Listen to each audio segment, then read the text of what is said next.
Hello friends, welcome to the class. Today we'll be discussing on the topic acute myeloid leukemia. So ये होते क्या हैं?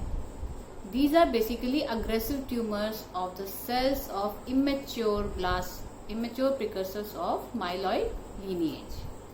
आपने अगर पहले क्लास में देखी है तो आपको पता होगा कि सबसे पहले जो अपने बोन मैरो है उसमें स्टेम सेल्स प्रिकर्सर्स होते हैं which further differentiate into the committed precursors which includes those of myeloid and lymphoid potential.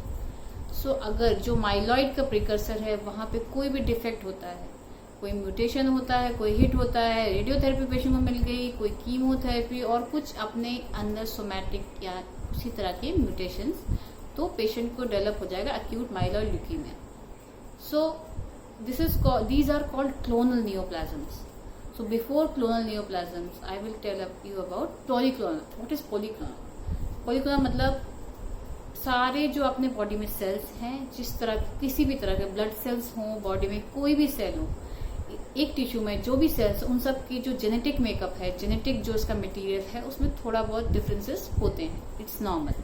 But अगर आप एक ही सेल्स आपको पता है कि उसके तो दैट इज पॉलीक्लोनल. पर अगर क्लोनल होगा, आपको पता है एक ही सेल बहुत तेजी से मल्टीप्लाई हो रहा है, तो सारे सेल्स सिमिलर होंगे, एक जैसे. जैसे कि आप क्लास में ले लो, अगर सारे स्टूडेंट्स, अभी आप जानते हैं एक क्लास में सब डिफरेंट होते हैं, अगर सारे स्टूडेंट्स एक जैसे दिखने लग जाएं तो ये नॉर्मल नहीं लगेगा. सो क्लोनल इज नॉट नॉर्मल. ये आपको याद रखना होगा. अगर आपको ये कॉन्सेप्ट क्लियर है तो इवन न्यूप्लेसिया चैप्टर में भी ये आपको हेल्प करेगा. Clonal is not normal. Okay, so these are clonal neoplasms. Problem होती है ट्रांसक्रिप्शन. जो आपको पता है, ट्रांसक्रिप्शन होता है, ट्रांसलेशन होता है अंदर जेनेटिक मटेरियल में, वहां पे कुछ फैक्टर्स में डिफेक्ट हो जाता है. बिफोर दैट मैं बताऊंगी पेशेंट प्रेजेंट कैसे करेगा. पेशेंट आएगा, पेशेंट को बहुत वीकनेस होगी, फटीग होगा, उसे एनीमिया जैसे सिम्टम्स आ रहे होंगे, क्लिनिशियन चेक कराएगा, उसका एलसीबीसी होगी, पता लगेगा पेशेंट को एनीमिया है, ल्यूकोपीनियाज हो सकते हैं, थ्रोम्बोसाइटोपिनिया हो सकता है. थ्रोम्बोसाइटोपिनिया मतलब प्लेटलेट डिफिशियंसी, मतलब गम में ब्लीडिंग हो सकती है, पेटिके हो सकते हैं, इक्कीमोसिस हो सकता है, जॉइंट में ब्लीडिंग हो सकती है, मेनिरेजियाज हो सकते हैं. So there will be a tendency to bleed. That will be a major presenting symptom. So finally count कराया. काउंट में आपके जो WBC काउंट है बहुत हाई आएगा.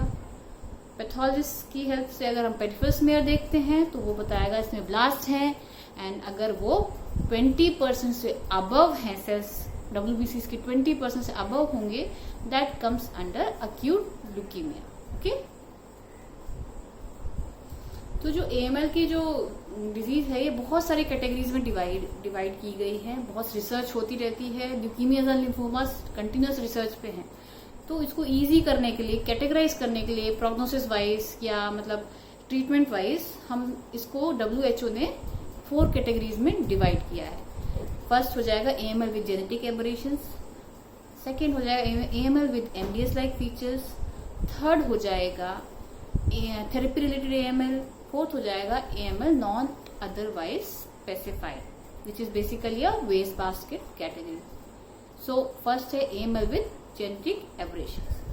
इसमें जो हमने पेशेंट का चेक किया है, ट्रांसलोकेशन के साइटोजेनेटिक एनालिसिस करके हमें पता लग जाता है इस पेशेंट को इस तरह का ट्रांसलोकेशन है या एबरेशन है, और उससे हम उसका प्रोग्नोसिस भी बता सकते हैं, और ट्रीटमेंट में भी कुछ तरह का ट्रीटमेंट स्पेसिफिक जो है वो उसको मिल सकता है. सो इसलिए आपको कैटेगराइज करना है. फर्स्ट हो जाएगा, सबसे कॉमन है ट्रांसलोकेशन 821. तो इसमें है RUNX1 का इन्वॉल्वमेंट. सेकेंड है आपका इन्वर्जन 16.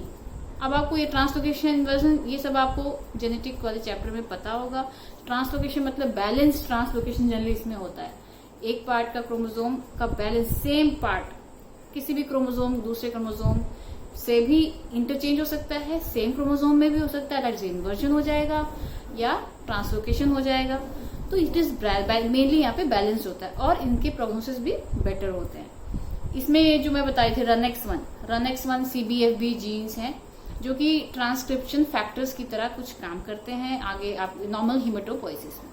तो इनमें डिफेक्ट हो गया तो नॉर्मल हीमेटोपोइसिस नहीं होगा. So again it is a kind of mutation, patient को AML डेवलप हो जाएगा। देन इसके अलावा एक और ट्रांसलोकेशन 15-17 करके है जो APML एक्यूट प्रोमाइलोसिटिक ल्यूकीमियाज में पाया जाता है।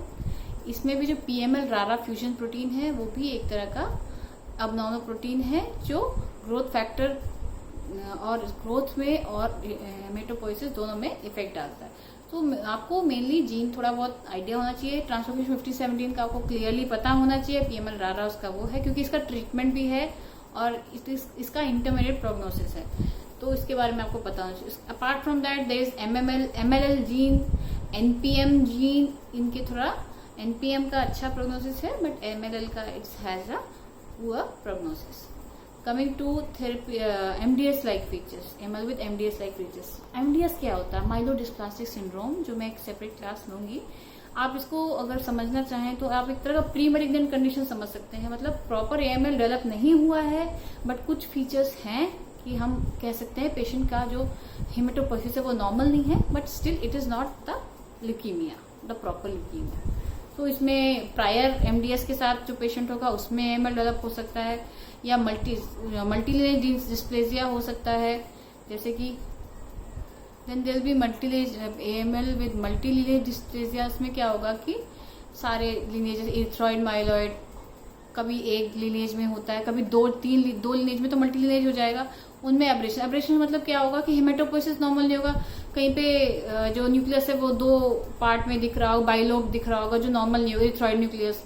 तो और क्या बोलते हैं, कहीं पे डिवीजन प्रॉपर नहीं हुआ होगा, आधा डिवीजन छूट गया होगा, इट इज लाइक अब नॉर्मल। आपको जब आप बोन मैरो में देखेंगे तो पिक्चर जो होगी वो नॉर्मल नहीं होगी, आप जो नॉर्मल पैथोलॉजिस्ट देखता है उसको पता लग जाएगा कि ये सब नॉर्मल प्रोसेस नहीं है। सो इस तरह की एब्रेशन होंगे। और दूसरे कुछ होगा जो MDS में म्यूटेशंस मिलते हैं वो इसमें मिल सकते हैं, जैसे 5q 7q 20q, इस तरह के जो म्यूटेशंस हैं, डिलीशंस हैं, ये सब इसमें मिलेंगे। So with MDS like genetic aberrations हो जाएगा। थर्ड हो जाएगा थेरेपी रिलेटेड AML। ये जो है अब किसी पेशेंट को किसी और ट्यूमर के लिए उसे कीमोथेरेपी या रेडियोथेरेपी मिल रही है बट उसकी वजह से आप पाएंगे, जैसे ब्रेस्ट कैंसर के पेशेंट है, ऐसे केसेस होते हैं और मैंने देखे भी हैं। तो आपको क्या वो 5 साल बाद वो पेशेंट वो ब्रेस्ट कैंसर से ठीक हो जाएगा बट उसको AML डेवलप हो जाएगा क्योंकि बिकॉज ऑफ दिस हार्मफुल, आपको पता है सब DNA लेवल पे काम करते हैं, वो कुछ म्यूटेशन स्टिमुलेट करके उस पेशेंट को AML कर देगा। तो इसी थेरेपी रिलेटेड AML होता है। इसका प्रोग्नोसिस भी बहुत पुअर होता है कि ऑलरेडी पेशेंट वीक होता है और हर तरह की जेनेटिक म्यूटेशंस में होती हैं, उसके ऊपर सुपर एडेड म्यूटेशंस हो जाती है। और फोर्थ जो कैटेगरी है वो है AML with not otherwise specified. जब कुछ समझ नहीं आता है, कुछ कैरेक्टर्स उसके देखे जाते हैं ऊपर से और उसको फिर हम लोग इस कैटेगरी में डाल देते हैं, जैसे कि AML मिनिमली डिफरेंशिएट। इसमें क्या होगा कि माइलोपेरोक्सिडेज नहीं मिलेगा, ठीक है। सो विदाउट मैचुरेशन में माइलोपेरोक्सिडेज नेगेटिव होगा बट आप कुछ प्रिमिटिव मार्कर्स जब करेंगे फ्लो साइटोमेट्री से तो उसमें वो पॉजिटिव आ जाएगा। फिर मिनिमल डिफरेंशिएशन के साथ जो होंगे उसमें क्या हो जाएगा, मोर देन 3% जो ब्लास्ट है वो आ जाएगा, उसमें माइलोपेरोक्सिडेज आ जाएगा। फिर हो जाएगा जो मिनिमल डिफरेंशिएशन के बाद विदाउट मैचुरेशन में मोर देन 3% ब्लास्ट जो है MP पॉजिटिव। फिर आ जाएगा विद माइलोसिटिक मैचुरेशन, उसमें क्या फुल रेंज ऑफ मार्कर्स जो भी माइलोसाइट मार्कर्स हैं सब आपको मिलेंगे, आप CD मार्कर्स करके देख सकते हैं। फिर नेक्स्ट हो जाएगा AML विद माइलोमोनोसिटिक मार्कर्स, उसमें थोड़ा सा मोनोसाइट का फीचर आएगा, सेल्स जो हैं थोड़ा सा फोल्डेड दिखेंगे, वो मोनोसाइट्स में आपको आगे बताऊंगी। तो उस तरह के सेल्स मिलेंगे, ब्लास्ट जो मिलेंगे मोनोब्लास्ट टाइप के सेल्स मिलेंगे और जो मार्कर्स होंगे वो मोनोसिटिक मार्कर्स भी उसमें आ जाएंगे। और नेक्स्ट हो जाएगा only AML with monocytic maturation, तो ओनली मोनोसिटिक मार्कर्स उसमें आएंगे। उसके बाद हो जाएगा AML with erythroid maturation. Erythroid maturation में क्या होगा कि 50% जो इरिथ्रॉइड प्रिकर्सर्स वो अबनॉर्मल होंगे, डिस्प्लास्टिक होंगे, so that will become the AML with erythroid maturation. But अगर मोर देन 80% यही इरिथ्रॉइड प्रिकर्सर्स अबनॉर्मल है तो इसे कहेंगे प्योर इरिथ्रॉइड ल्यूकीमिया। ये एक सेपरेट, मतलब इसमें ये सब कैटेगरी हो जाएगी। और लास्ट वन हो जाएगा AML विद मेगाकैरियोब्लास्टिक मैचुरेशन। तो मेगाकैरियोसिटिक मैचुरेशन, उसमें क्या होगा कि जो सेल्स हैं मेगाकैरियोसिटिक प्रिकर्सर्स है वो सारे अबनॉर्मल होंगे और अगर सेल्स को देखोगे उसमें ब्लेबिंग सी होगी, साइटोप्लाज्मिक उसकी मेम्ब्रेन में ब्लेबिंग होगी, तो वो उसका मॉर्फोलॉजी हो जाएगी। तो फ्रेंड्स मैं अभी और नेक्स्ट क्लास में कंटिन्यू करूंगी AML। Okay friends.